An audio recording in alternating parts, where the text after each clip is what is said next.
نحمد و نصلی علی رسول الکریم اعوذ باللہ من الشیطان الرجیم بسم اللہ الرحمن الرحیم یا ایھا الناس قد جاءتکم موعظۃ من ربکم وشفاء لما فی الصدور وہدی ورحمۃ للمؤمنین قل بفضل اللہ وبرحمتہ فبذلک فلیفرحوا هو خیر مما یجمعون صدق اللہ العظیم۔ میرے برادر مکرم صغیر الاسلام بھائی اور اس مجلس میں موجود ذی وقار بزرگوں،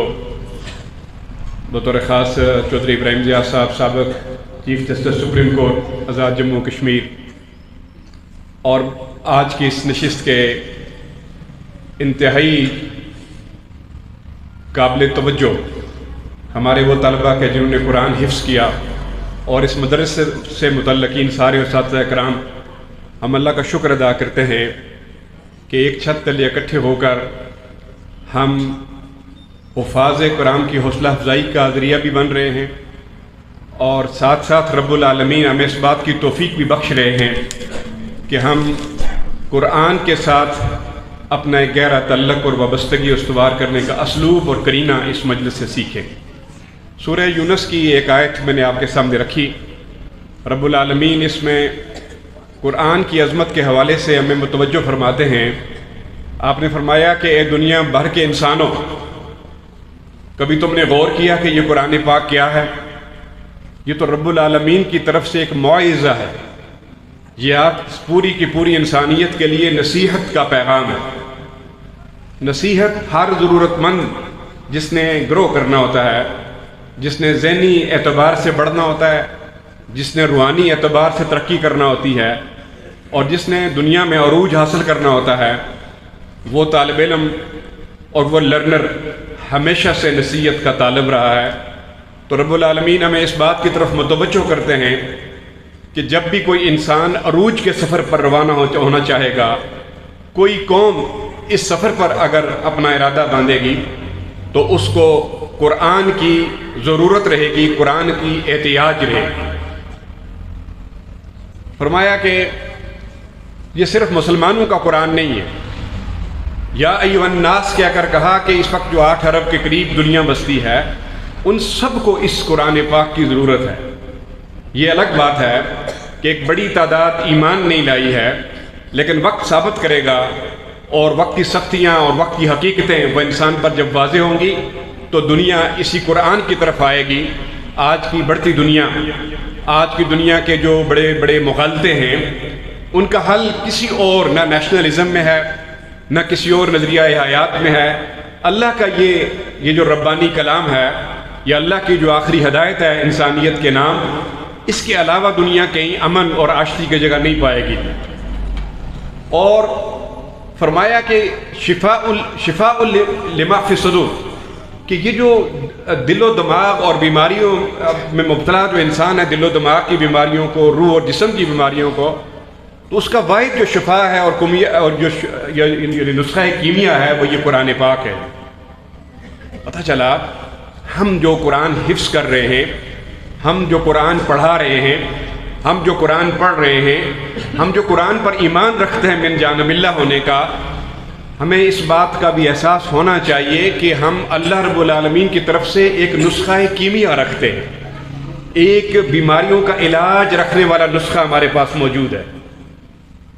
میں ایک مختصر مثال دیتے ہوئے اگر آپ کی توجہ حاصل کروں، فرض کیجئے بیماریاں طرح طرح کی ہوتی ہیں، لیکن کچھ بیماریاں ایسی ہیں جو جان لیوا ہوتی ہیں، اور جان لیوا بیماریوں کے لیے ادویات جو ہیں ان کو ہم فرسٹ لائن میڈیکیشنز کہتے ہیں، کہ وہ زندگی بچانے والی پہلے درجے کی جو دوائیں ہوتی ہیں وہ بہت قیمتی بھی ہوتی ہیں اور بہت ضروری بھی ہوتی ہیں۔ وہ ہر بیمار اور ہر محتاج انسان تک اس کی پہنچ کو ہر حکومت اور ہر ریاست کا فرض ہوتا ہے کہ اس کو آسان بنائیں۔ ایک بندے نے انسانی جانوں کو لاحق ان خطرناک بیماریوں کو بچانے کے لیے ایک میڈیکل سٹور کھول دیا، اس نے ادویات جمع کر لی۔ ظاہر ہے پھر اس کے بعد وہ پابند ہو جائے گا کہ وہ 24 گھنٹے اپنی اس خدمت کو میسر رکھے ضرورت مندوں کے لیے اور محتاجوں کے لیے۔ لیکن اگر کسی دن ایسا انسان اگر یہ ارادہ ظاہر کر دے کہ چونکہ پیسے میں نے لگائے ہیں جائیداد یہ میری ہے، میں چاہوں تو اس کو بند کر دوں، چاہوں تو اس کو کھولوں، اور چلا جائے اپنا وہ سارا میڈیکل سٹور بند کر کے اس سروس کو بند کر دے، اور اسی اثناء میں انتہا درجے کی کسی مولک کیفیت میں، مولک بیماری میں جام بلب انسان ایک نہیں، دو نہیں، درجنوں آ جائیں، اور وہ انتظار کرنے لگے کہ دوائی دینے والا نہیں ہے، اور اسی انتظار میں اگر وہ ایڑیاں رگڑ رگڑ کے مر جائیں، تو پھر سچی اور ستھری بات یہ ہے، عدل کا تقاضا اور انصاف یہ ڈیمانڈ کرتا ہے کہ ان جاں بلب انسانوں نے جو ایڑیاں رگڑ کر موت کے منہ میں یہ گئے ہیں، ان کی موت کا ذمہ دار وہ ادویات رکھنے والا انسان تھا کہ جس نے ضرورت کے وقت ان کو نہیں پہنچائی۔ میرے بھائیوں، ذی وقار بزرگوں، یہی وہ کیفیت ہے اس وقت ملت اسلامیہ کی، رسول خدا صلی اللہ علیہ وسلم کی یہ امت جس کے بارے میں اللہ رب العالمین نے فرمایا وَكَذَلِكَ جَعَلْنَاكُمْ أُمَّةً وَسَطًا لِتَكُونُوا شُهَدَاءَ عَلَى النَّاسِ۔ رسول خدا کی یہ امت قیامت تک اس بات کی ذمہ دار ہے کہ یہ قرآن پاک کی اس تعلیم کو دنیا میں جتنے بھی روحانی، جسمانی، معاشرتی، معیشت کے، تعلیم کے، زندگی کے کسی کے شعبے کے جو مغالطے ہیں ان کا علاج فراہم کرنے کے لیے قرآن پاک کی اس تعلیم کو لے کر دنیا کے پاس پہنچے۔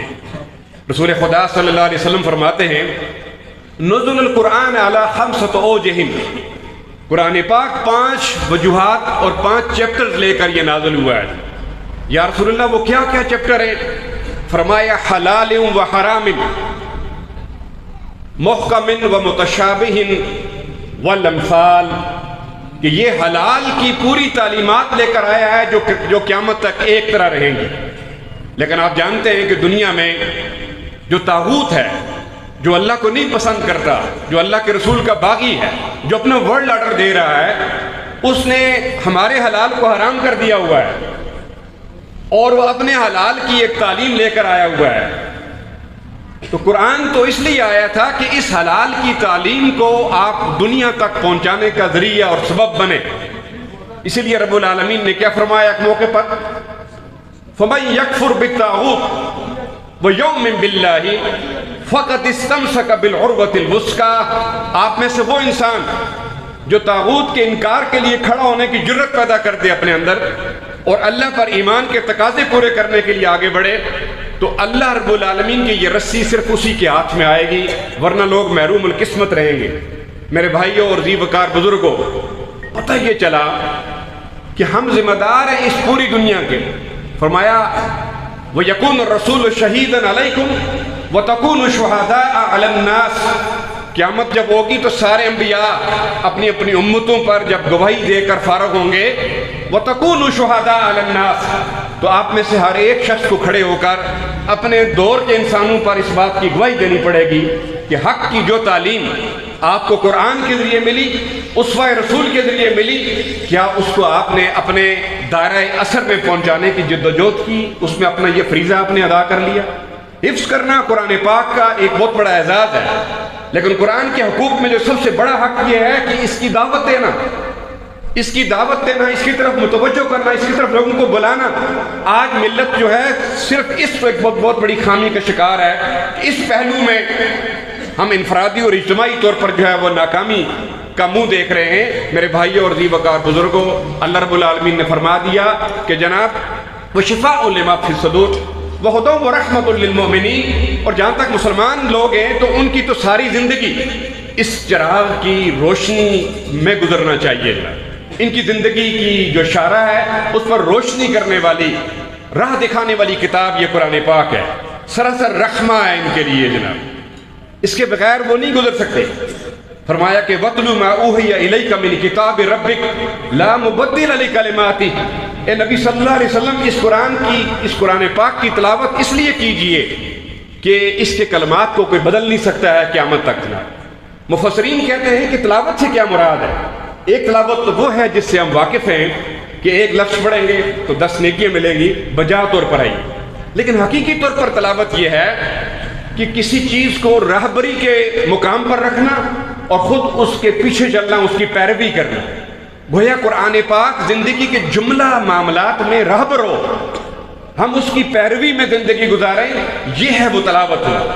فرمایا فَلَا وَرَبِّكَ لا یؤمنون حتی یحکموک فیما شجر بینہم ثم لا یجدوا فی انفسہم حرجا مما قضیت ویسلموا تسلیما۔ اے نبی صلی اللہ علیہ وسلم تمہارے رب کی قسم یہ لوگ اس وقت تک مسلمان نہیں ہو سکتے جب تک قرآن کا یہ ایک حق ادا کرنے کے لیے تیار نہ ہو۔ یا رسول اللہ وہ کیا حق ہے قرآن پاک کا کہ اپنی زندگی کے جملہ امور میں یہ قرآن کو حاکم مانے، اور جو قرآن کے فیصلے آ جائیں اس پر کسی دل کی تنگی میں مبتلا نہ ہو، بلکہ قرآن کی جملہ تعلیمات کو اپنی رہبری اور اپنی رہنمائی کو صدق کے دل کے ساتھ اور دلی رغبت کے ساتھ قبول کریں، تبھی جا کر یہ مسلمان ہوں گے۔ وہ حرام، اور حرام کا ایک چیپٹر ہے، حرام کو اس چیپٹر میں کیا ہے، وہ صرف تلاوت کے لیے نہیں ہے، حرام کا جو چیپٹر ہے وہ بچنے کے لیے ہے، اس سے خود دور رہنا ہے اور دنیا کو دور رکھنا ہے۔ میرے بھائیوں اور ذی وقار بزرگوں، آج کل میں اس تشریح میں نہیں جانا چاہتا، وقت بڑا مختصر ہے، تو وہ جملہ جو معاملات جو حرام اور حلال کے ہیں ان کو سمجھنا اور ان پر عمل کرنا، یہ قرآن پاک کا بڑا حق ہے۔ رسول خدا صلی اللہ علیہ وسلم نے بتایا، اور پھر محکمات کے بارے میں کیا فرمایا، وَاعْمَلُوا بِالْمُحْكَمَاتِ۔ قرآن پاک نے بہت، یہ آپ ہمارے عقائد، ہماری عبادات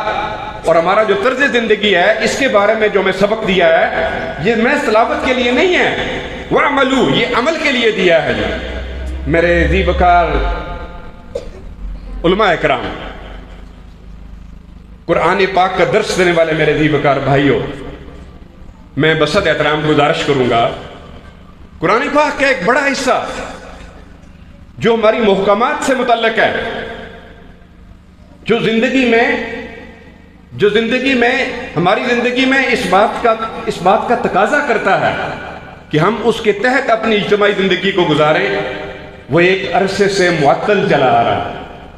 وہ تعطل کا شکار ہے۔ اسی لیے رسول خدا صلی اللہ علیہ وسلم نے کیا فرمایا تھا، اقامت حد من حدود اللہ خیرم من مطر 40 لیلۃ فی بلاد اللہ۔ یہ اللہ رب العالمین نے جو حدود نازل کی ہیں لوگوں،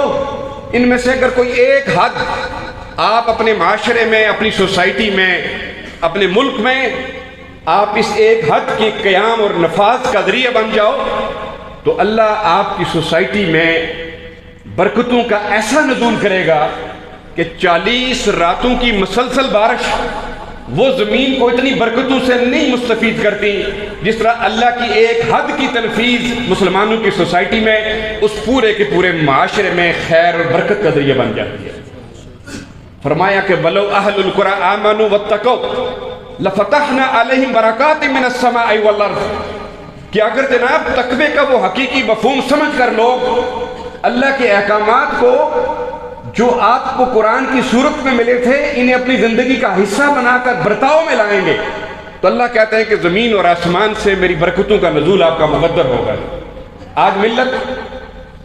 مشرق سے لے کر مغرب تک، جہاں تک اس کا جغرافیہ جا رہا ہے، جہاں تک اس کا حدود اربع ہے، آپ دیکھتے ہیں ہماری فی کا آمدن ہر گزرتے دن کے ساتھ گرتی چلی جا رہی ہے، ہماری تعلیمی حالت انتہا درجے کی پستی اور زبمحالی کا شکار ہے، ہماری اور صحت کی سہولیات، ہمارا جو سیوک سٹرکچر ہے وہ دن بدن ظلم کا اور جناب انتہا درجے کے استحصال کا شکار چلا آ رہا ہے۔ یہ جو بدامنیاں ہیں، یہ جو غربت ہے، یہ جو جہالت ہے، یہ جو بیماری ہے، بہت سارے مفسرین قرآن تو اس کے بارے میں جب تجزیہ کرتے ہیں میرے بھائیوں اور ذی وقار دوستو، وہ یہ کہتے ہیں کہ ہم جب قرآن کے حقوق کا ہم نے لحاظ نہیں رکھا اور ہم نے قرآن کے حقوق کے ساتھ جو ہے وہ برتاؤ کیا جو مسلمانوں کو نہیں کرنا چاہیے تھا، اس کی وجہ سے ہم ان ساری کی ساری باتوں کا شکار ہیں۔ میرے بھائیوں ذی وقار بزرگوں، رسول خدا صلی اللہ علیہ وسلم نے فرمایا کہ ہاں جو پھر متشابہات آتی ہیں ان پر ایمان لاؤ، جنت دوزخ ان پکا پکا ایمان رکھو، یقین رکھو، آپ کا پکا پکا عقیدہ ہونا چاہیے۔ وَاعْتَبِرُوا بِالْأَمْثَالِ، اور جو پہلی قوموں کی اس میں مثالیں آئی ہیں اس سے عبرت پکڑو، کم تولنے والوں کے ساتھ کیا ہوا، اور جناب اخلاقی بیرا روی کی شکار جو قومیں تھی، انبیاء کی بات جنہوں نے مانی وہ کدھر پہنچی، جو ٹرانسجنڈر والے فتنے جنم لے رہے ہیں، یہ مرد سے مرد کی شادی کا جو طاغوتی نظام بنا ہے، اور یہ جو سود کی ایک ساری کی ساری ایک معیشت ہے، یہ آج کے لوگوں نے نہیں کیا، اس سے پہلے بھی تاریخ کے لوگ جو ہے ان گناہوں کا ارتکاب کرتے چلے آ رہے ہیں، تو اللہ نے ان سے جب بدلہ لیا تھا، اپنا کوڑا برسایا تھا، وہ کس حشر سے امکنار ہوئے تھے، دو چار ہوئے تھے، فَاعْتَبِرُوا، اس سے آپ عبرت پکڑو۔ میں اپنی بات ختم کرتے ہوئے بس آخری بات یہ کرنا چاہتا ہوں، پھر ہمیں کیا کرنا چاہیے؟ تو رب العالمین فرماتے ہیں کہ بس یہ ہمیں تین باتیں بہت امپورٹنٹ ہے وہ کرنی چاہیے۔ پہلی بات کیا فرمائی؟ یا ایھا الذین آمنوا اتقوا اللہ حق تقاتہ ولا تموتن الا وانتم مسلمون۔ بس اللہ کا تقوی مرتے دم تک اختیار کیجئے، اللہ سے حیا کیجئے، اللہ کی نافرمانی سے بچیے، اللہ کو راضی کرنے والے جتنے اعمال، وہ عقائد سے لے کر عبادات اور معاملات سے لے کر اجتماعی زندگی تک جتنے قرآن نے بتائے ہیں، ان پر آپ عمل کریں گے تو آپ اہل تقوی اور اہل خیر ہو جائیں گے۔ دوسری بات کیا فرمائی؟ کہ منظم ہو جائیں، اپنے شیرازہ بندی کیجئے۔ مسلمان منتشر ہوگا تو اس کی طاقت کوئی حیثیت نہیں رکھتی۔ فرمایا وَاعْتَصِمُوا بِحَبْلِ اللَّهِ جَمِيعًا وَلَا تَفَرَّقُوا،